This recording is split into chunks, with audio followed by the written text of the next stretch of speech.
Conservative party হতে পারে। আমি খুব একটা দেখুন, আমরা আসানসোলে দক্ষিণ মানুষ উন্নয়নের জন্য ভোট দেবে, অপশাসনের বিরুদ্ধে ভোট দেবে, সুরক্ষার জন্য ভোট দেবে।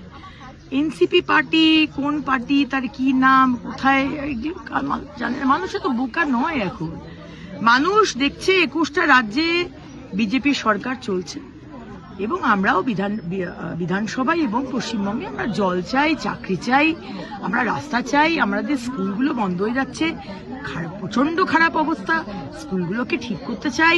প্রাইমারি হেলথ সেন্টার, জেলার হাসপাতালগুলো সেখানে যাতে চিকিৎসা দিতে পারে সেটা চাই। ওইসব মন্দির মসজিদ বড় বড় কথা, এই বানিয়ে দেবো, সেই ডবল ওইসব চাই না। সিম্পল, আপনি যা বলছেন ডেলিভার করুন। আমরা ডেলিভার করেছি 21টা রাজ্যে। মুখ দেখে মোদিজির মুখ দেখে ভোট দেয়নি, কাজ দেখে মানুষ ভোট দিয়েছে। আর সেই বিশ্বাস আজকে আসানসোল